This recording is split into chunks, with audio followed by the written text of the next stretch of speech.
Now inside relational database management system, they will strictly work on relational databases. Okay. What is relational database? If multiple tables inside this database, multiple tables are related to each other, as we can see the example on the screen, right? Each and every table is related to each other by some attribute. So the examples, the programming languages examples or relational database examples are MySQL, right? MySQL, Postgres, mostly related to SQL only, right? Only these programming languages are used. Postgres, SQL, Oracle, these are there. Now, with respect to non-relational database management system, we have MongoDB. MongoDB is quite famous, right? Have you guys heard of MongoDB? No. No? Yes, Okay. sir. Okay. So that is a non-relational database. Okay. MongoDB is there. Then graphical database is there. Graph database. Okay. There are many others. So these are non-relational databases. These ones. So DBMS consists of these two.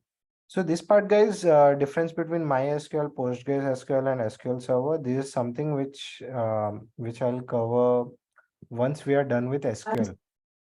Okay, once we are done with SQL sessions, this particular module, then we'll understand in much better detail what are the differences.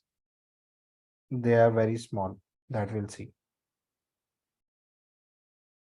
Again, this is same difference between Postgres. I'll be sharing this slide anyway.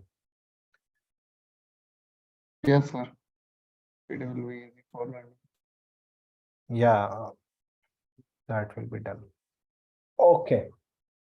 So now let's see the difference between SQL and NoSQL. Okay.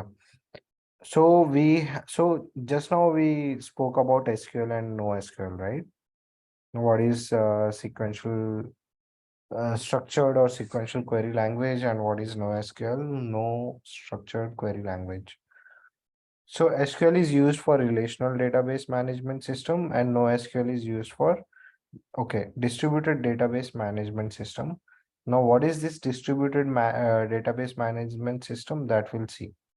That I'll give you a quick example around that. Then vertical scalable and horizontal scalable. Again, these vertical scalable and not suitable for hierarchical data storage. These things are something, these 2 points are something which we are going to see in future while we will be in future after the module completes.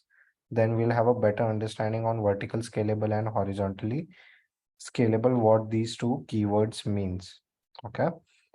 Now next is fixed or predefined schema and dynamic schema. So what is fixed and predefined schema, guys? When it comes to SQL, when we are defining the database, we are mentioning that what data type that particular variable is going to have, right? That's one predefined schema. We are strictly saying, yes, the name is going to be string data type. That's it. And then the roll number is going to be numeric data type. That's it. So we are strictly mentioning all those things. So what happens, and then this predefined schema as well. Sorry, that is fixed variable types. Then there's predefined schema. What is that predefined schema? That's the relationship between the two tables in that database. So that needs to be followed, right? So what is the drawback of fixed predefined schema and dynamic schema? What is the Dynamic we can means change it, right? In fixed we cannot change it. right?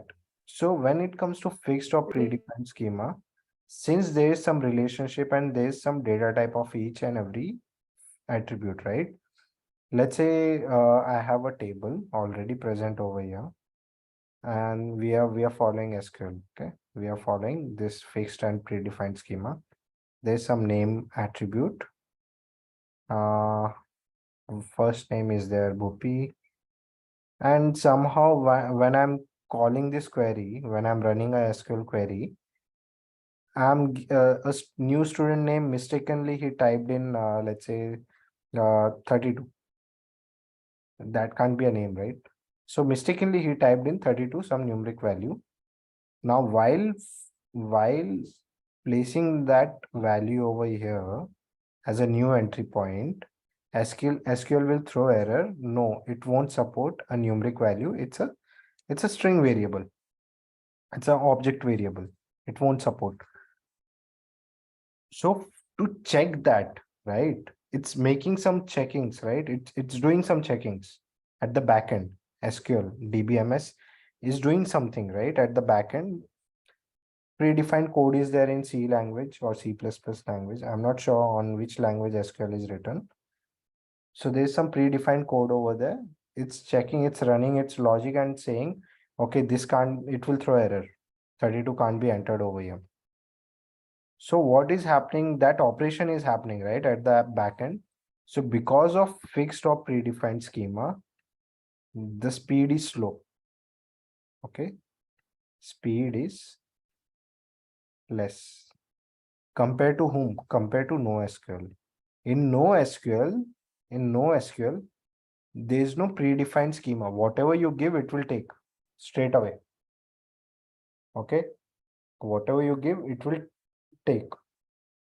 There is no, let's say, if in the same case, if you're calling NoSQL database management system and we just give 32, it will directly enter 32 over here.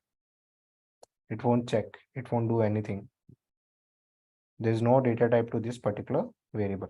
Now, how NoSQL database looks like, that we'll see in a while. Okay, I'll show you a demo on MongoDB. MongoDB is very famous NoSQL database, and we'll see how that kind of database looks like. Okay, so can be used for complex queries? Yes, it can be used for complex queries. So when it comes to larger data, very huge data, okay, and when we know that, okay, these particular data, all other tables are going to have some relationships. There is some relationship which we need to define, okay, and the queries can be very complex. It can become very complex. So SQL have a lot of predefined variables which can be used for complex queries. It makes our work way easier compared to NoSQL. In NoSQL, each and every relationship, each and every keyword we need to type in. It has its own keywords, it has its own functionalities. But let's say if you're let's take the same example, and we have our database in our MongoDB. MongoDB is NoSQL. And instead, so this is Bhupi. Now someone has given 32. In general, conceptually, NoSQL will directly take 32, but we know that that's not right. That's not a name. So to put that check, okay, what SQL was doing, to put that check, we need to code again. We need to check whether it's a string type or not. Okay, if it's a string type, if yes, if yes, sorry, yeah, if yes, then we'll place it over here. If no, then we'll throw some error. So we need to code it. What SQL was doing inherently, that MongoDB can't do. So we need to code each and every conditions over here. Okay.